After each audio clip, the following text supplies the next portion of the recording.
Oh, we're live. There we go. Welcome to another Live. Our first live. uh, I see.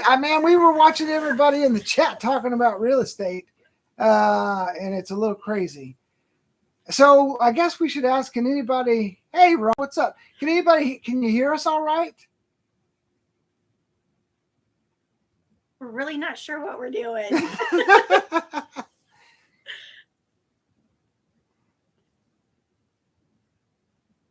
Yeah. So first thing we wanted to talk about was, sounds great. Thanks, Ron. First thing we wanted to talk about was Starlink. So we have tried doing this in like private, to do it on HughesNet. It was never possible. So when we got Starlink, our megabytes per second went from like here to like up to here. So we thought we would just give it a go. Give it a go and see what happens. So anyways, yeah, that's well, first of all, thanks for coming out today and talking with us. We really appreciate it. Yeah. And I was biting at the bit just because I keep reading the comments, while everybody was waiting. I was like, man, I want to get in there and talk about real estate and how crazy prices are right now. Hey Terry, how are you? Good seeing you. Got a lot of people and the dude Lebrowski. Yeah. So we had a small list of topics that we were going to cover today, and then we were going to try to keep up with the chat. There's Kevin. Thanks for my beanie, Kevin. And then try to answer some questions if we can read them on the little thingy here. This is the first time, so give us a little leeway because we actually have no idea what we're doing. I tried to steal that beanie. He was like, "Take that beanie off." A live wood stove chat. That's right. That's exactly what it is. So anyways, we wanted to start off we wanted to tell the quick story, her story about her Christmas travels, and thanks Kevin, and what she went through to get back home. It was a little crazy. Well, last year, I don't know if you remember, Phoenix, my son and his wife went to Fairbanks at Christmas time to visit my family. Of course, always somebody has to stay back to take care of the chickens. So I stayed back last year. So this year we flip-flopped, and Brian stayed here. And I was supposed to be back, I think the 23rd, because I didn't want to leave Brian alone for Christmas. Yeah. But I fell into that whole debacle that happened. I guess it was weather, and then stuff went along with the airlines. And I think there was no flights coming out of Portland or Seattle. So there was no planes coming to Alaska at all. So I think I finally got out on the 26th. And by then, a little stomach virus had gone through my brother's house. And I got on the plane in the evening. I landed, but an hour after I landed in Anchorage, of course, my plane had, what do you call it? Been canceled. Yeah, been canceled. So I was stuck in the Anchorage airport. And I didn't want to leave the airport and go to a hotel because I was, just trying to find another flight. So I went to the USO, and which was they were really nice. So it was me and a whole bunch of soldiers, and they were really nice. They gave me my own little room. And I think around 3:00 in the morning, I got hit with a stomach flu. And I started throwing up nonstop in the bathroom. So those poor soldiers were listening to me throw up. I'm sure they were like, "Oh my God, get this lady out of here." I was FaceTiming Brian. I was like, "I don't know what to do. I can't get out of here." He was like, "Go to a hotel." I was like, "I can't go to a hotel. I can't stop throwing up."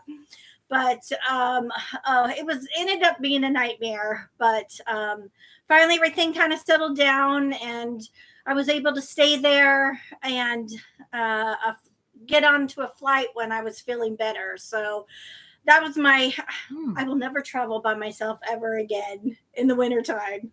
Kevin just said that the USO is not supposed to allow retirees to just hang out anymore. So is that true? I hope not. What good's that little blue ID card if you can't use it? Oh, I don't know. No, they let me in. They were very kind. So. And I wanted to say hi to Charlene. She said hi. And hi to my papa. My papa's here. Hello. Thank you, guys. So there was a question. Did we have the boat? Man, we have bought the boat. We have insurance on the boat. We just don't have the boat. The boat is still getting final touches done in Soldotna. And so hopefully by the end of this month or next month, it will start its trek down here to the southeast, and then we can say we got the boat. But right now it's still up in the Kenai area, and they're still doing getting it all prepped up for us. We're really excited. So one of the big things that I need to work on is I've been talking with 2 different companies about getting the mooring system set up, and one of them has a 5,000-pound like Navy anchor, like off of a Navy boat. But it's $1 a pound for the anchor. And I don't know. I mean, that anchor ain't going nowhere, but I don't know if I want to spend $5,000 on an anchor. So he's looking for a smaller anchor for us. Cause I think if you buy the cement blocks, then they have buoyancy. So when you drop the cement blocks, they need to actually be heavier than what a real anchor would be. And so if I could find like a 2,000 or 3,000 pound anchor, then that's the route we want to go. And there's a shop you can order them. I think it's in Washington State that they just, salvage them and they buy all the old stuff. So, but I don't want to make it, listen, I'm the worrier in the family, and I don't want to make a mistake of putting down a too light of a mooring system, because we actually watched a boat go down right in front of shelter, and it was not a small boat. We're talking 100,000 plus boat, and it drug and it sank the boat. So, I don't know, bigger the better. That's what I think. Yeah. So the question was, we are going to sell the red boat. We're probably not going to sell it till the summertime because we want to bring some more stuff over, and we don't really want to beat the new boat up just quite yet. But spring and summertime is like you can get a good value for your boats here in Juneau area. So that's what we're going to do. And I want to say hi to my mom and brother. My brother went over to my mom's house, and I didn't know they were going to come on here. So my dad and mom and brother, where the hell's my son at? Where's Ashley? Happy birthday. Actually, my daughter-in-law's birthday's today. So, and then there was another, is there boat supplies close? No. The closest place for us to get real good boat supply is either up north or basically Seattle. If you want to buy boat stuff, it's got to come from Seattle. The bottom surface of our place is a little sand and mud where we're going to be putting it at. But that's good because like our anchors that we have now are like a third of a 50-gallon water bucket. I mean, a water tank, a barrel, and it's just filled with cement. And that stuff just settles into the sand. So it's probably went down maybe 2 foot. So, and we've got like 2 foot of chain hanging off of it. So it really sinks into that stuff and holds pretty good. So, it'll work out. I mean, good. And it's all going to be a learning lesson because Victoria. Hi, Victoria. We miss you too. So Brad and Victoria, which I don't know if we were actually going to talk about this is our first winter alone without Brad and Victoria. So it was sad to see them leave, but we had a good time while they were here. That's for sure. Yeah, it was nice to have somebody come and chat with it and have tea with us in the wintertime. So it's just back to Brian and I on the island again, and he hasn't murdered me yet. So. No. Yeah. So it'd be nice to highlight these. Craig said, are there any wild animals? Yes, we've got deer. We've got mink, martin, all the, birds like ravens and eagles and crows and that stuff. What am I missing anything? Oh, otters. The Gunner and the otters hated each other. So there's several otter families that live on the island here. And there's one otter family when we drive from our place around to where our boat's stashed. that we always see their otter slides in the snow. That's and cute. see their tracks. But this guy right behind me, he was on the island. We don't really typically have any bears that stay on the island year round, but this one lived on the island for about 4 years, and then it decided it wanted to kick us out of our property, and so we gave it 3 strikes, and after the 3rd time, it was trying to dig underneath the fence to get to the chickens, and so we said, "I'm sorry, sweetheart, but He definitely wanted to eat. He definitely wanted to eat Gunner. Yeah, him and Gunner, or she and Gunner didn't get along, and that she kept trying to tear our electric fence down, and then she got underneath where she was digging to burrow underneath the fence, and so we were like, no, that's it.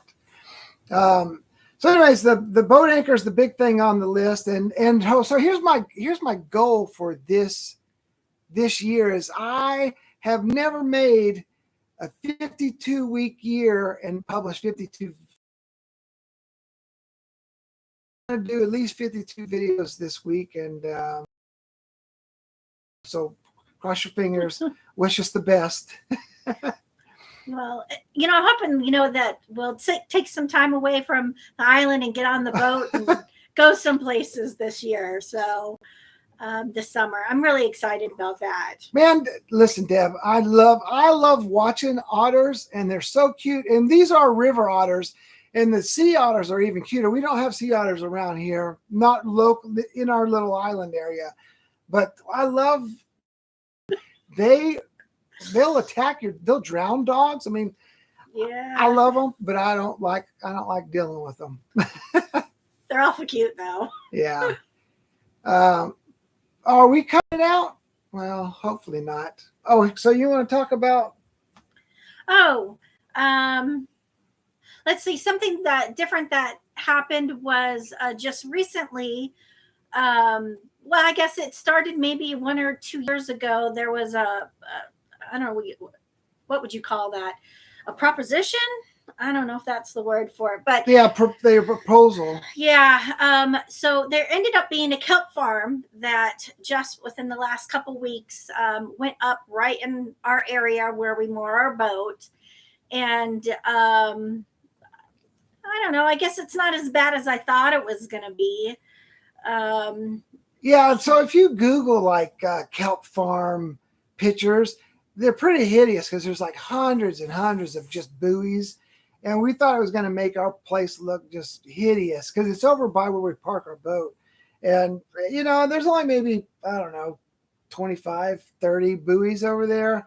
So it's not that outrageous. But to be honest, I don't think it's going to last very long because I think these big storms that we get from the southeast is going to blow some big driftwood. It's just big logs with the root systems on them still. And one big log, I just pretty much clear that out. So I'm interested into kind of learning more about how the kelp farm works because, I mean, it's fascinating that you just seed a line and then drop it in the water and it grows kelp and then you harvest it, and what you do with it, I don't know. Sell it somewhere, but yeah, it'd be. I was my concern was, like he said, is the area that the kelp farm went in is for the last 100 years.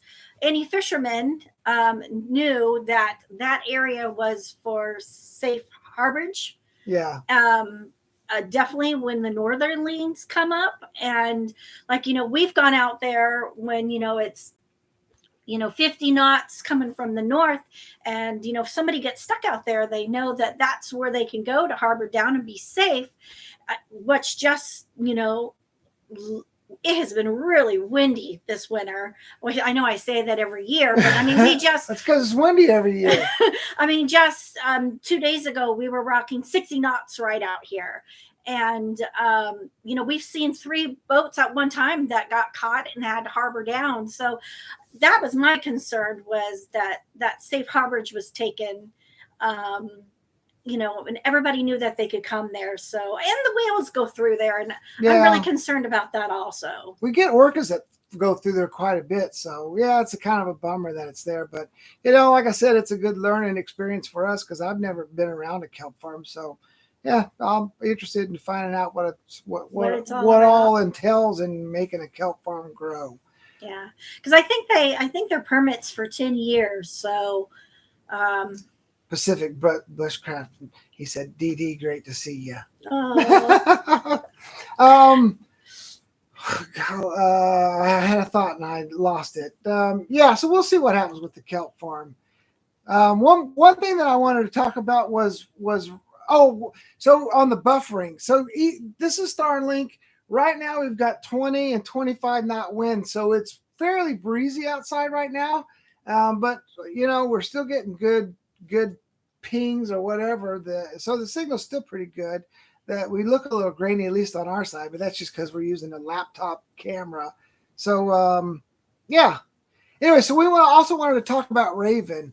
Raven is actually winning an award for the most dramatic actress award. We're going to give it to her already at the very beginning of 2023. I'll let her tell the story. I'm not sure what happened. It's like all of a sudden, her and Skipper run through the island for hours at a time, having a ball. And then all of a sudden she starts limping on 3 legs. And of course, I'm the mom, so I'm concerned. And, I'm like, we should take her into the vet and get her checked out. And of course, it's really windy. So, we had this really small, window of getting into the vet, which then that turned that into an emergency vet. So I swear she walked on in there on 3 legs. Yeah, she hopped in, not using one paw at all. And, I don't know, $400 later, the vet's like, I really don't see anything wrong with her. Yeah, we showed her where we thought it was, and he what it was what it was. I don't know. We thought like maybe abscess or something. But he thought maybe Devil Club had gotten in there, or we weren't even. We had no idea. Hi, Joanne. Yeah, so he was squeezing around, and he gave her some antibiotics and some pain pills, and literally, I mean, like 15 minutes later, her and Skipper were running around in her mom's backyard in Juneau, and I'm like, what? We just blew $400 on this dog who's faking its injury. He's like, I don't really see anything wrong with her at all. So thank you for at least getting us in. I don't know if people know this, but in Juneau, we have a mass shortage of vets. And, if you're going in for emergency, you're paying a mass amount of money because. Yeah, Ron, the bill would have only been like $100, but because our appointments are 3 months out, what they did was they fit us in as an emergency. It's like going to the ER.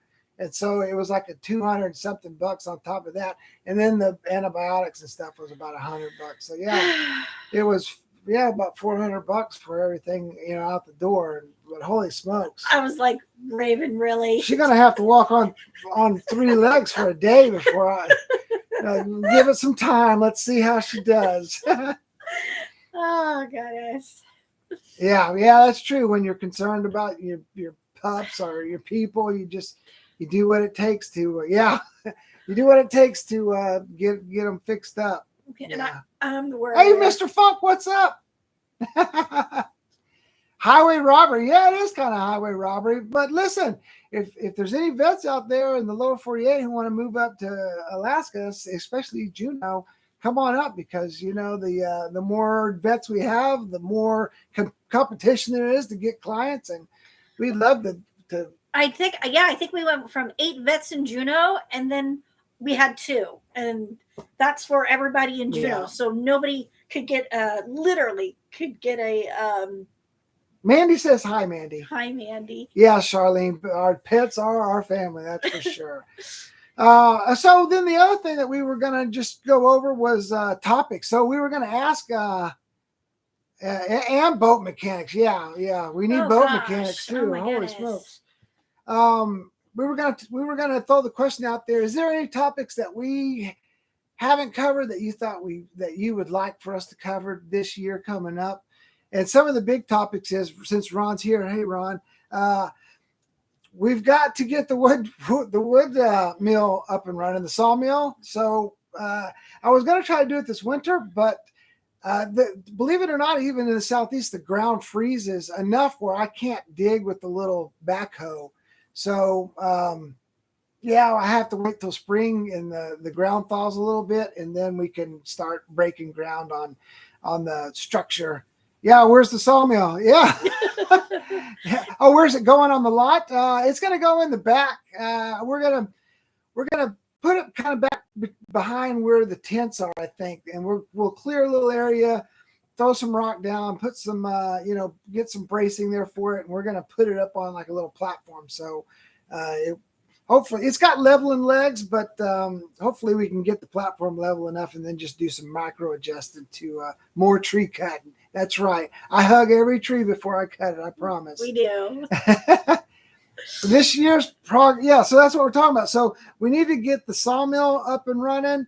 And once we do that, we've got to start just cutting wood for all the other projects, because we can build the greenhouse wet, because we wanted to do like a timber frame greenhouse. You can do that wet with the wet wood, and then just start cutting stuff, because we want to build a barn. That probably won't get done this year because we have to let the wood dry, but a barn, and we want to get a woodshed built up. We can probably do the woodshed green, a green greenhouse. Exactly.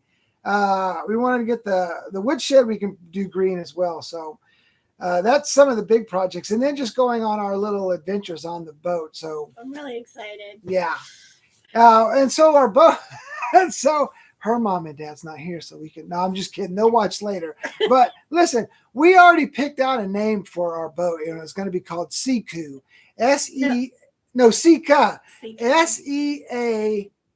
Seakua. So it's Southeast Alaska Adventures, Seaka. And so her mom last month bought a new puppy, a new Havanese puppy.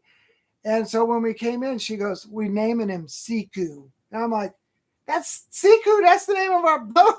And No, she goes, "Well, no, it's Sika, but still, it's going to get confusing. You know, when you have like Mandy, when you have like a bunch of family that has the same first, almost the first name or whatever, like Brian, Brianna, and you just have to riddle off all the names when you're talking about something." Have you eaten any Alaska native foods? You talking about seal blubber or whalebub blubber?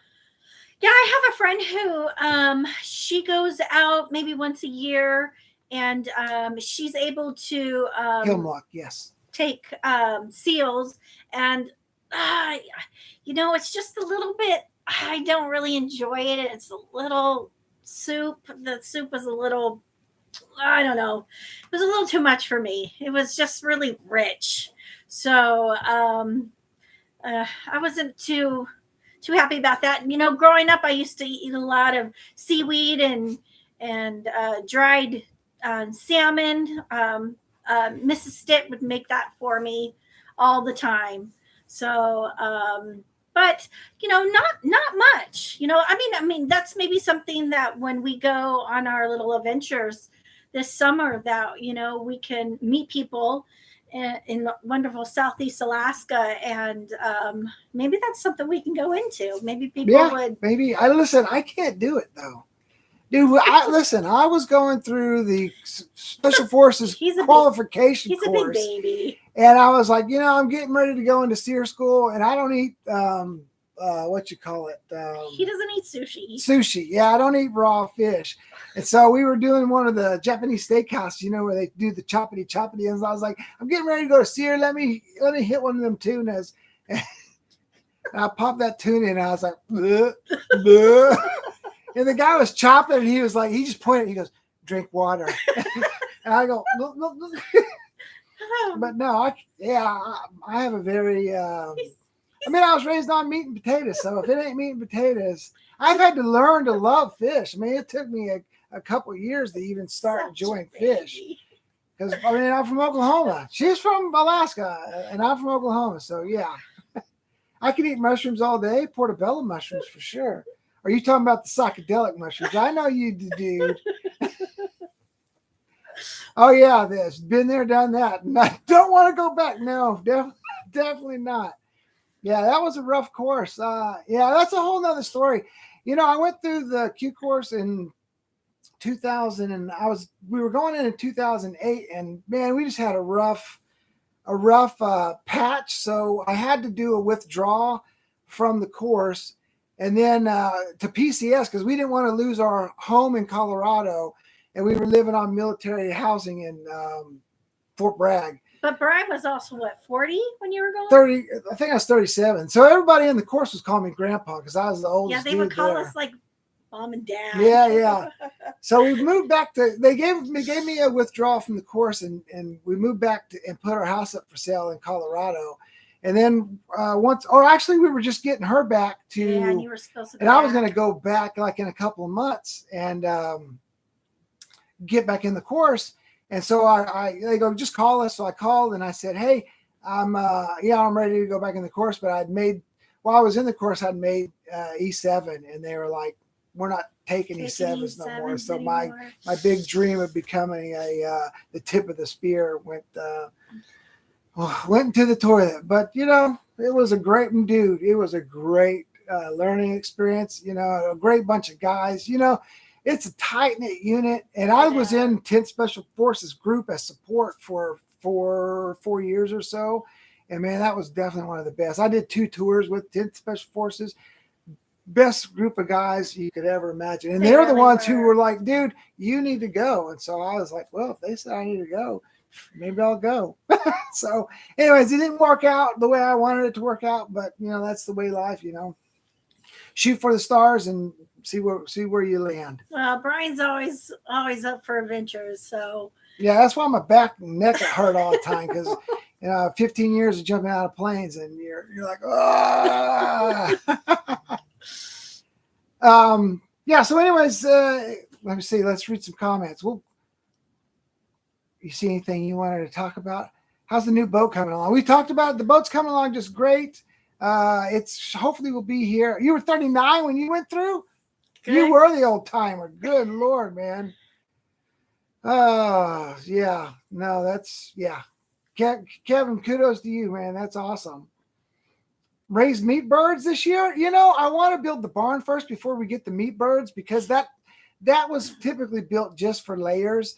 So once we get the barn built, we'll dive more into meat birds and perhaps get some goats. Is everybody down south? I mean, it's like eggs. I don't know, $18-$20 for eggs is. Oh, is it really that expensive for eggs? I don't know. James says he remembers when they were building the compound on Carson. Yeah, man, the Emerald City. I loved it over there. But I'll tell you what, listen, I'm sorry, I'm going, but I'm a retired military, so I got a lot of military stories. Jumping in Colorado was probably the worst experiences that you'll ever. The worst place to jump. That the ground is like concrete. I mean, it's just really dry, clay, hard concrete, and it's just riddled with cactus everywhere. So we were jumping out of Pueblo, out of little Cessna planes. You just kind of scoot on your butt and Geronimo out of these Cessna planes. And there was this guy that was in my chalk, and he hit the ground. We all hit the ground hard. And I guarantee you the jump master on the ground was like, that little wind meter? I think he blocked it, because as soon as we jumped, we left the plane. I mean, literally, we knew we weren't in no less than 12 knot winds, because we were just like, and we landed about a mile and maybe 2 miles from where the drop zone was. And so as soon as I seen this guy hit, I was already unbuckling, and I seen this guy hit, and as soon as he hit, his chute expanded, and he just started getting drugged. And man, drugged through cactuses. So me and 2 other guys, we grabbed his chute, grabbed his rut, grabbed all his gear. He limped back about 1.5 miles, 2 miles, butt ass naked, just wearing his boots, because he had so many cactus, whatever they're, pricklies in him. All over his body. I would have hated to be him, but better him than me. I've only landed in one tree when I was jumping, and I was trying to be smart and land as close as I could to the vehicles. And I decided, you go one way and then you go down and you hit a crosswind, and then I started going the other way, and I was like, I just brace for impact. We're going in. Yeah, eggs are expensive, and supposedly we're getting a super like an egg shortage this coming up. I think they just said like Alaska eventually is like not going to get any more Hey eggs. Todd, yeah, it's crazy. We'll Yeah. see. But even for us, I mean, what we're going through is it's cold, so they don't lay eggs when it's cold, and also not enough light to produce eggs, and we didn't want to throw in artificial light. We wanted to give them a break, so maybe they would, we could keep them a while longer. So yeah, I don't know. Man, Kevin, I've seen guys I've never seen a guy hit a Blackhawk, but I've seen them land on Humvees, and it looks like it hurts. Yeah, but haven't you kissed a plane before? Oh yeah, dude. Man, I'm sorry we're talking about airborne stuff all the time, but I actually kissed a C-130 one time. Man, I was, it was a combat, so I had my rucksack in between my legs, and I stumbled out the door, and I literally smacked the plane, because normally when you get out, you count to 4 or 5 or how long it depends on what plane you're in, but 4 in a C-130, and you check your canopy. And typically for me, I'd always spit to see which way the wind would take my spit. And I spit and it was red, and I was like, man, I hope I didn't bang myself up too bad, because I smacked something pretty hard. But to be honest, I could have been smacking my own tailbone, because it's pretty violent experience when you go out wrong. You're just like flipping upside down and nope. Yeah, I bet the pilots were a little upset with you. I have to put the chickens in the house for winter. Yeah. Yeah, and they're molting. That's what's really crazy is we got 2 molting right now. Yeah, I mean, they decide to always molt in 10-degree weather. It's crazy. But it's actually not bad here right now. We're like in the mid 30s, and on the highs are in the 40s. So we're actually pretty comfortable. If the wind would die down, it would be almost perfect. But the wind hasn't died down, so not yet. No. Anyways, any last final? We're hitting like 30 minutes now. So any last final questions out there? We'll take a couple, and then we're gonna dip out of here and wish everybody a great week. Oh, no questions, Mama. That's good. No, I'm just kidding. Well, let us know in the comments later on if you rewatch this, if you like the live stream, and if you think we should do any more, because that'd be up to you guys. Yeah, we just, we thought since we are able to do it, we'd throw it out there and see if everybody enjoyed it. So, yeah, it does take a special kind of person to jump out of a perfectly good aircraft. I'm not gonna do it. New visitors this upcoming year? Yeah, I think the Starlink is working great. I don't know if are we having any. I know Steve Funk and supposedly Steve Olmstead's moving back out here. Oh, and yes, we say yes, I guess. So my dad and my brother are supposed to come visit. I'm assuming that Ashley and my son will come visit this year, and maybe my mom, because Jimmy's supposed to come. Her husband, Jimmy's supposed to come. We're supposed to do some fishing on the new boat this year. Yeah. So maybe since we have a bigger boat, more people come visit us. What's that? Yeah, Ron, for sure. If I have any calls, if I have any questions about the meal, I'll definitely be giving you a FaceTime, because, I don't know what I'm doing. I'm just a big goof that tries to stumble his way through life. Any more equipment of reviews? I don't really do a whole lot of, I think we've done maybe 5 like product reviews in the last 5. So that's like one a year. I really don't. I get literally hundreds of offers on products like, oh, did this and do that. And unless we really are using it. Unless we use it, and that, like the high sea stuff, man, I have still been wearing those boots they sent me, and those things her sprung a leak. Mine have not sprung a leak. But if we use it and we think it's valuable for other people, then we'll accept the offer. And part of that stuff is I'll